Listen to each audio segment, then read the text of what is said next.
Blog Talk Radio. Hello, this is Peter Joseph, and you're listening to V Radio. Hello, and welcome to this edition of V Radio. I have with me today Robert Greenwald, director of several great films that I've recommended here on V Radio. Once again, visit vradio.org, v-radio.org, so you can check out archives of shows like this and the must-see TV list of documentaries like Robert's. That being said, I'm actually, without further ado, Mr. Greenwald, go ahead and introduce yourself to the guests. Hi, it's Robert Greenwald from Brave New Films and Brave New Foundation. Happy to be with you. Excellent. Well, Robert, I generally ask every guest that I bring on my show, what was the precipice for you? What was the moment that made you decide to kind of step out of the box and to do something to make a difference, to make the world better? I feel that your films really accomplished that. So was there any specific moment in your life that got you out of the just kind of the haze that everybody lives in, the American Idol lifestyle? Well, actually, there were a couple of things that came together. I'd always been interested and active politically. I was raised by my parents with the belief system that you worry about more than your own narrow economic self-interest, so it was in my DNA for many years. But then just before 9/11, I was beginning, and I'd been working in commercial film and television for many years and was fortunate enough to be very successful in that field, and I was beginning to think about doing other things with my time now that I had a certain amount of financial independence because of success in the commercial world. And then 9/11 happened, and I felt very strongly that I saw my country go from pain and hurt to rage and revenge. And it almost didn't matter who we took out our rage and revenge on. And so that was the first big piece of my thinking. I have 4 children that I wanted to try to do something with my time and whatever skill sets I had to affect in whatever ways that I could my country. And then the second thing that happened was that my father died, and I remember very clearly as I was getting up to speak at his memorial service about what I think that he really had passed on to me. And I realized at that moment that a big part of it was a value system about progressive values, about a way of looking at the world, about equality and those good and positive things. And so I put the two together and decided those combinations to begin to move away from the commercial world and to find other ways to use whatever abilities I had. And I was fortunate enough where I could become a full-time volunteer. So that's what I did. Started with the first documentary about the reasons for the Iraq War, that we were not told the truth, uncovered. And then continued to love the documentaries, loved the impact, and was able within a year or 18 months to make it my full-time work and ultimately built the company Brave New Films and Brave New Foundation. Yeah, that's just to kind of go through. I mean, like you went over Uncovered. The list of films that you have on here is very impressive. Outfoxed, Rupert Murdoch's War on Journalism, one of my personal favorites. I recommend it constantly on my show. Wal-Mart, The High Cost of Low Prices, Iraq for Sale, The War Profiteers, Unprecedented, the 2000 election, Uncovered the War in Iraq, as said previously, Rethink Afghanistan, The Real Carly, and Sick for Profit. Now, the Sick for Profit is kind of a movement or a cause, really. It's not just a film. Is that correct? Yes, we've been focusing more on the short videos, and they're all free, and we do them on a variety of subjects. So as the healthcare debate was heating up, we did a series of short videos pointing out that it was not an accident that you did not receive healthcare, that it was very much built into a system that rewarded the corporations and rewarded the CEOs with millions and millions of dollars. And the way they were able to do it, for the most part legally, was by depriving you of care.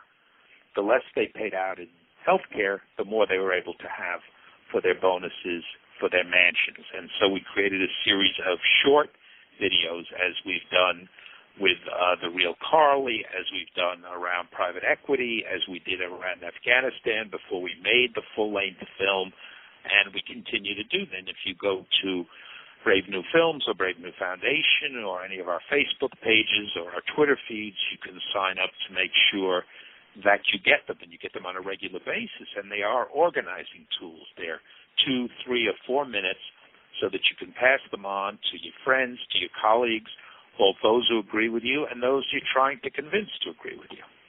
Yeah, they've definitely been great tools for that. Let's give a couple minutes to each one of these films if you want to give brief overviews. Let's start with Outfoxed, Rupert Murdoch's War on Journalism. Well, at the time when we did it several years ago, there was a lot of debate, and we were attacked even by some folks on our side. Why are you attacking them? They're a real news operation. But what we did for the first time, nobody had ever done, we took all the video, we took all the clips, and we put the evidence out front in a full-length film, which set off really an incredible firestorm, I must say, that to this day people talk about. Senator Kerry, who was running for president at the time, talked about it, and it had a very major impact on all progressives and all news people, so that they saw the light of day and they understood that Fox was indeed a biased source, but it wasn't a objective news by any shape or form. Then we did a series of short videos that we followed up on: Fox Attacks Black America, Fox Attacks Obama, Fox Attacks Environmentalists, Fox Attacks Women. It just went on and on. And ultimately, we were able to pass the baton to other groups who now follow and do it on a regular basis. You know, the Bill O'Reilly segment where you guys exposed how many times he said "shut up" was just golden. I mean, honestly, that's like platinum. It's not just golden. That is one man. And there's one scene, and I'm not generally a violent person, but that scene where he sticks his finger in that poor kid's face who he's trying to bully, I'm like, I'm not generally a violent person. I think if that guy was talking to me about my late father that way, I'd have broke his finger on national television. That's one guy that really needed to be exposed, and you guys did a great job. And the segment about those two journalists who were exposing Monsanto, putting the growth hormone, and how they just kind of, just exerted their money and their authority on the media. It was just a very powerful moment. Now, Wal-Mart, the high cost of low prices. Well, we're talking about what to do after the Fox film, and we're looking at something, again, that was systemic. One of the things that has always guided the work we do has been connecting the dots. I think all too often, progressives sometimes just become narrow single issue. And what we try to do is show how there's a connectivity. So with Wal-Mart, there was an opportunity to talk about the profit system, to talk about the way corporations are equal opportunity destroyers, whether you're a small business or a homeowner or a student or working in a sweatshop or the environmental. So it was a mammoth undertaking, and was incredibly complicated to get the interviews, to get former Walmart employees who were willing to step forward and talk to us. But we began fine-tuning our alternative distribution, where there were over 8,000 or 9,000 house parties in 1 week, where each night was a different theme of who Walmart was attacking. And that was at a point when we used the house parties as the primary distribution. Believe it or not, it was pre-YouTube, even though that seems hard to remember these days. Yeah, it does. And we had a real effect. It was a tremendous amount of media. We got Walmart's attention. They, in fact, came out in the New York Times front page story about it, that they had a whole war room. And part of their efforts at the War Room was to discredit me and to discredit the film. They were not successful, but it was quite a battle between us. And they're certainly not by any means, such imagination, a good corporation, but they have made some efforts which are purely PR and some that seem to be a little bit more substantive to clean up their act. Yeah, actually, it's ironic. I have a former roommate of mine who had a Wal-Mart job, and he would always hear me badmouth Wal-Mart thanks to your film. Mm-hmm. And he's like, well, they've made leaps and bounds. I mean, look at these great, like, because they were giving him a really great pay rate, and they were giving him a really great benefits, and apparently his health benefits were going to cover everybody in our house, including his roommates. I don't know how that was going to work out, but and then lo and behold, he gets injured, and they fire him because they don't want to pay him disability. And I'm like, I told you. But you did. But it is obvious they are doing a lot of PR. But it seems like they're just doing it locally. They're still buying all their stuff from sweatshop factories, which to me is far more. I mean, it's not to say that I don't like that they, that I like that they're mistreating their people locally. Obviously, I don't like that. But in comparison to the way those poor Chinese people live who work for Wal-Mart, that's just inhuman. But definitely great film. And I think even today still stands the test of time, especially when you talk to all those former managers and stuff who talked about the things they were told to do. I've been in situations where they tell you, well, you're going to work off the clock or I'm just going to kind of fire you. And I've been in multiple situations where they take your money off. And I've never worked for Wal-Mart, but it's as the unemployment rate goes higher, you find that your employers get more and more bold because they realize they have you by the jewels, so to speak, and there's not much you can do about it. So, Iraq for sale, but war profiteers. Well, a friend of mine, Bob Borsage, who runs very terrific think tank in Washington, D.C., called, and this was in advance of the 2006 elections, and he said this is really an important issue that nobody's talking about, which is war profiteering and contractors. And the minute he said it, I got that gut feeling that he was absolutely right, because one of the other things we do in addition to connecting the dots is we try to talk about or put a spotlight on those issues that aren't getting enough attention. What I didn't know is that we would literally come up with people who had been killed because of profiteering and whose lives had families destroyed because of Halliburton and others wanting to save money.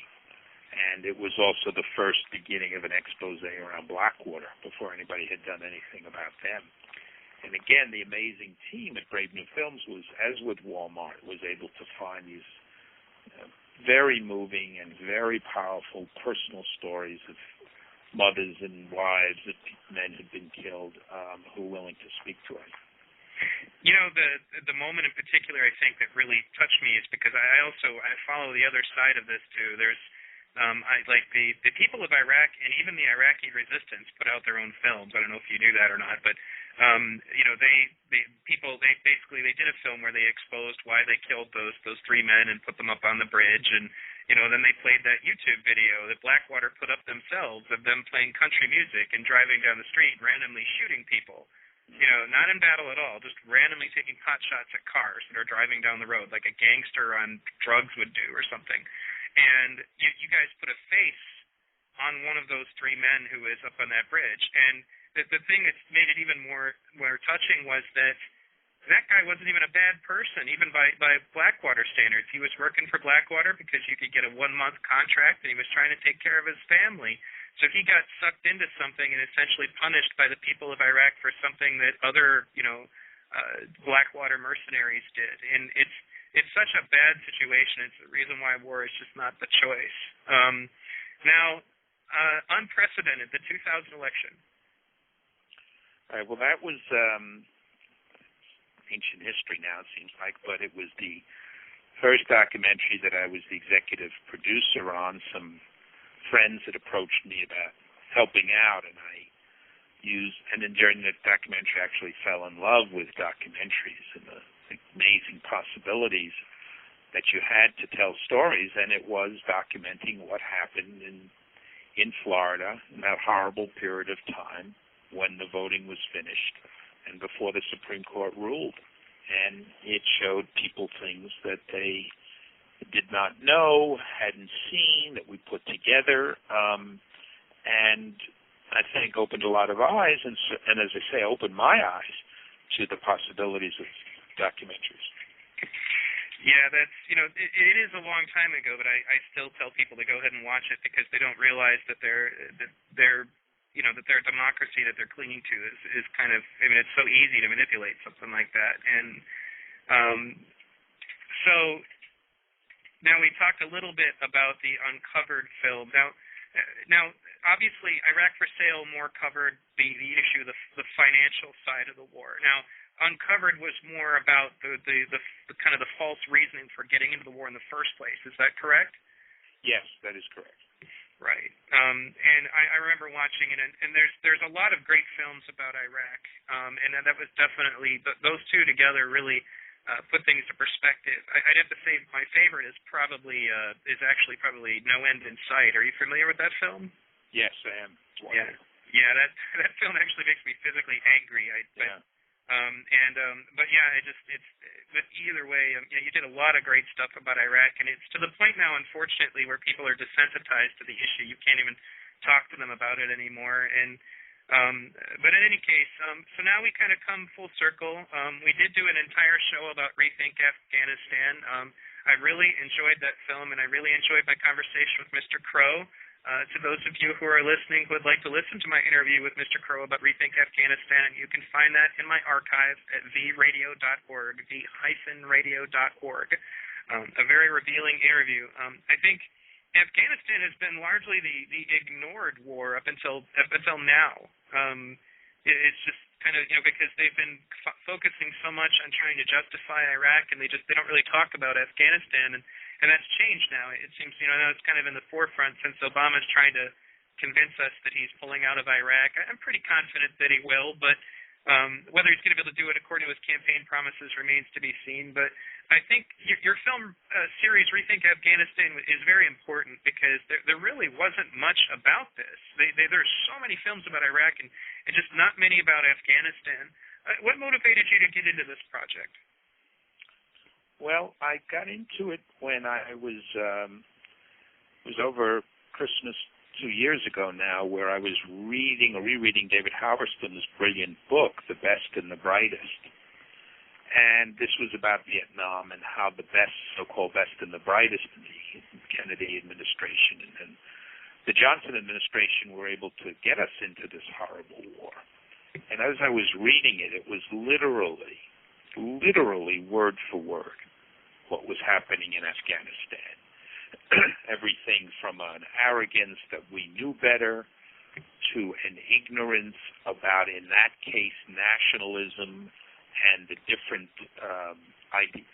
belief systems of North Vietnam, South Vietnam. In Afghanistan, we know, people literally didn't know there was a difference between the Taliban and Al-Qaeda, which is an extraordinary difference. And then there were fundamental questions that were never asked about Vietnam, like how long, what's the cost, how many troops, is it really going to make us safer? The same thing's true of Afghanistan. And it's one of those wars that if you ask people why we're there, they would say, well, we can't leave. Well, that's not a reason. You can't leave. You can always leave, and there's always an end to wars, and even this horrible war in Afghanistan there'll be an end to someday. But finally, people don't believe that this war is making us safer, because it's not, and we can't afford it.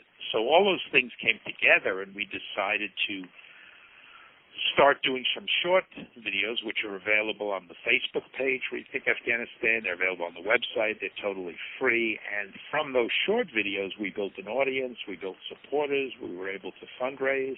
We were able to fundraise to allow me to go to Afghanistan for a while and do interviews and talk about something that is ultimately, maybe not even ultimately anymore, is having a horrible, horrible effect on our country, on progressive values, on any of the hopes and dreams of the Obama administration, because it's sucking the energy, it's sucking the moral standing, and it's sucking the money out of our country. Yes, it is. And it's funny, as you pointed out, it's not making us any safer. I don't know if you watched any BBC documentaries. The Power of Nightmares was a recent one that came out that really exposed. I got to a point where I really should not have been laughing, because it shouldn't be funny. But he exposed just how much BS goes into Al-Qaeda and, you know, how it was pushed up and how Al-Qaeda, I mean, it's not that Al-Qaeda doesn't exist, it's just that it's this dwarf in comparison to what we're told in the media. And, you know, like they talked about, like there's this scene that you often see with Osama bin Laden walking with, like, I think it was like 10 troops with AK-47s and masks on, and they revealed that those men were paid to do that, that was an op with Osama trying to make himself look like he was a bigger operative than he really was. And I got to the point where I was watching this stuff, and I started laughing, like, so hard that my stomach hurt, and I couldn't believe it. And but, you know, as far as, like, why it's not making us safe, you know, a couple of other good films, as I said, I've looked on both sides of it. It's like, there was a film called Meeting Resistance. I don't know if you watched that one, but a couple of British journalists risked their lives to go to Iraq and sit down with the resistance of Iraq, and they explained why they were fighting, and it was very much, well, they bombed my house. It's not that they're, you know, it wasn't that there were Baathists. In fact, in the underground in Iraq, being part of the Baath Party and being one of Saddam's is a good way to get yourself shot. You know, they weren't friendly with those people. It was, they killed my brother, they don't repair our infrastructure, they don't fix anything. We're basically, every time we do this, it's like we're creating a terrorist factory. You know, we're swelling the ranks of the people that we're supposed to be, you know, scaring. And, you know, you draw the parallels of Vietnam. Another film that comes to mind is American Holocaust, the war in Vietnam that was put together by a lot of veterans. And man, by the time I was finished with that war, I was sick to my stomach. And that movie. And one of the, you know, those parallels that you're talking about, it was like, I remember in the movie Platoon when, you know, like they torched that village because they suspected they might be VC. So when they left and the place is burning to the ground and they've done this huge atrocity, I'm like, well, if they weren't VC before, they certainly are now. And that's the way that we keep perpetuating this. You know, it's like, and then when you look at the WikiLeaks stuff that they leaked about Iraq and the hundreds of thousands of civilians, just the ones that are in the reports, you know, is you got to imagine that the majority of killing of innocent civilians doesn't find its way into any report. And then you wonder, well, why do they hate us? You know, but you're not allowed to talk about that because then you're a conspiracy theorist, you know, or something like that. You know, I still remember that to this day because my precipice was Ron Paul. And although I don't agree with everything he says anymore, but it was just that moment where he said they don't attack us because we're free. They attack us because we bomb their countries. And I just kind of, the moment he said that, my mouth opened and I went, wait, what? You know, he just said the truth. I mean, I'd always known that. You know, and then Rudy Giuliani, 9/11, gets in there. He's like, oh, well, you better take that back. And then I watched Fox News and many other news outlets spin it to be, oh, he's a conspiracy theorist. No, it's freaking common sense. Why do you think these people are mad at us? Could it have anything to do with the innocent people that are dying? You know, so, Rethink Afghanistan was great. The sick for profit thing, when I was able to see of it in the videos that you had there, the majority of my listeners are into something called the Venus Project, which talks about how the profit motive has a tendency to have a very ill effect on everything in society. It hinders the technologies that can help us, you know, do better. You know, things like Who Killed the Electric Car is an example of the kind of stuff we kind of expose, how money can do a lot to hold mankind back and to hurt mankind. And so when you talk about sick for profit, you know, it definitely shows that the profit motive is something that can just make you inhuman. You know, you don't care about people anymore at all. You know, like you had that guy who sold health insurance, essentially that whistleblower. I saw him in one of your little videos, and I was like, man, this is great. You have an ex-spokesman who's just whistleblowing all over the place, telling everybody about, about how, you know, bad that industry is. Now, I want to ask you some just questions that I tend to ask filmmakers in the minutes we have left. Now, of all of these films, is there anything that you didn't get to put in, or maybe something that developed later that you're kicking yourself for now, going, man, I wish I could have put that in the film?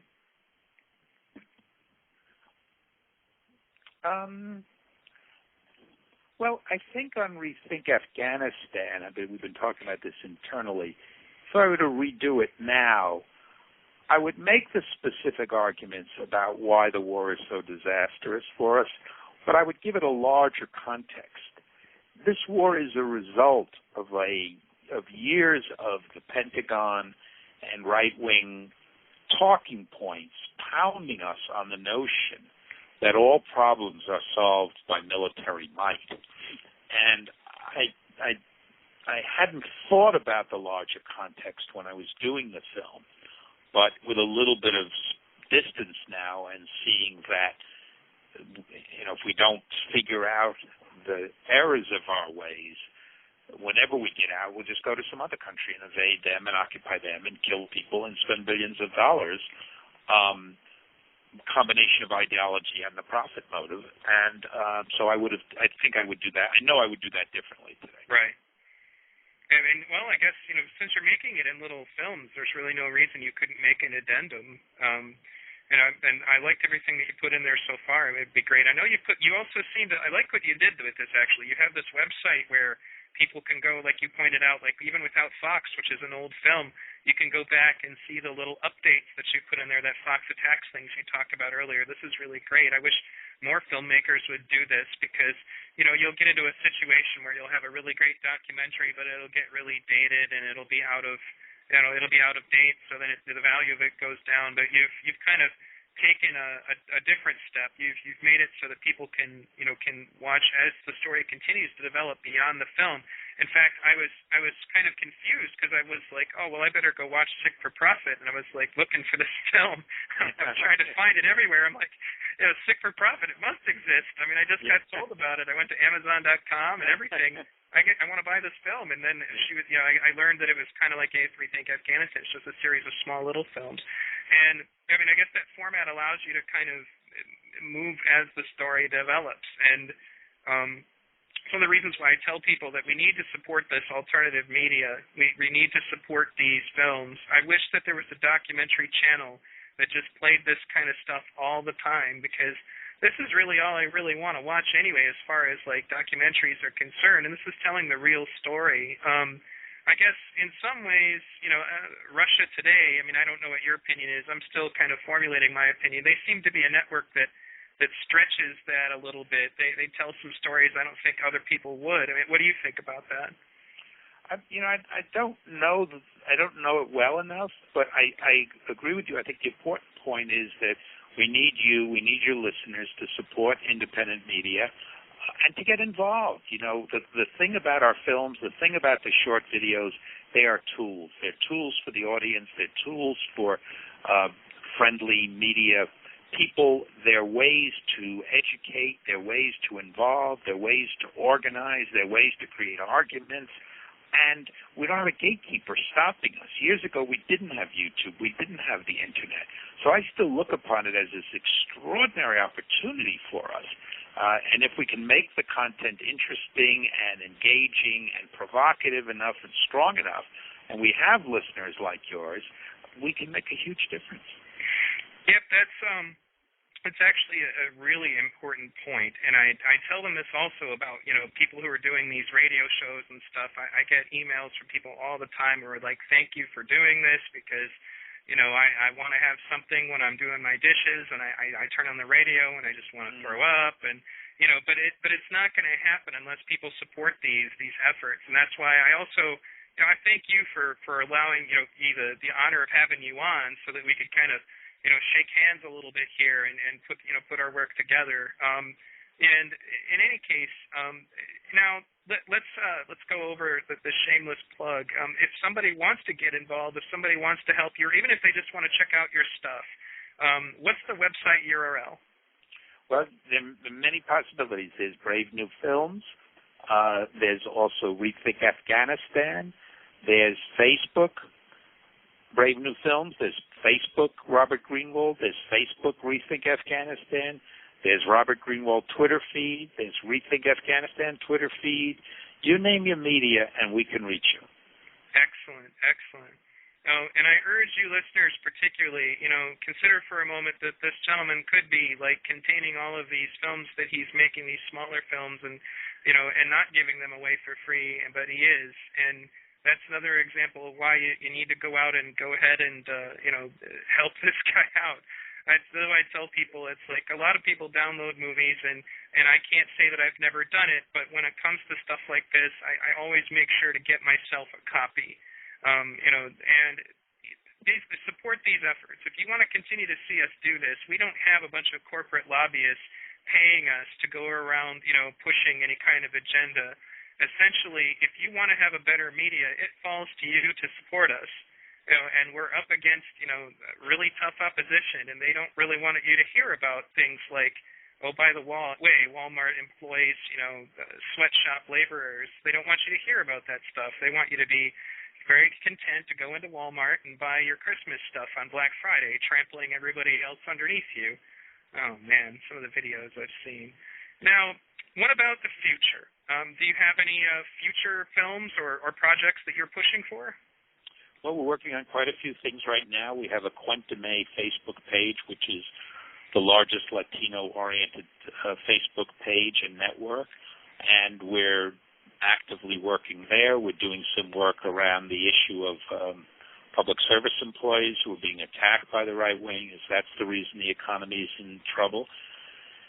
And then we're working on a couple of secret projects at the moment that we need to be a little further along before we can talk about them for a variety of reasons. And we look forward to being able to share them with you.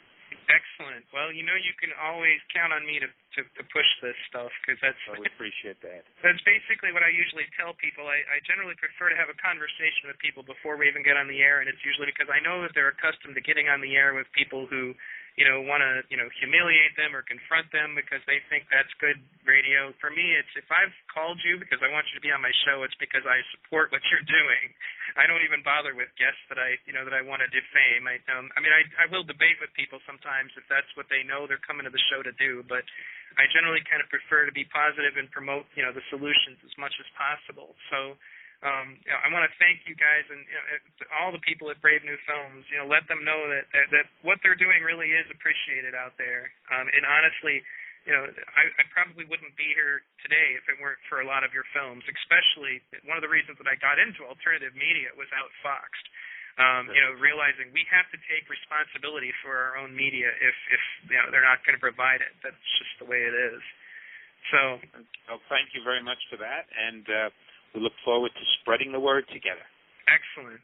Well, right. I know that you need to go, so yeah. I'm going to go ahead and end this segment. Thank you, everybody, for tuning in today. Please visit vradio.org. Consider a donation if you can afford it, and I will leave you guys with some words from Jacques Fresco and Roxanne Meadows. This is Roxanne Meadows. And this is Jacques Fresco. And you're listening to V Radio.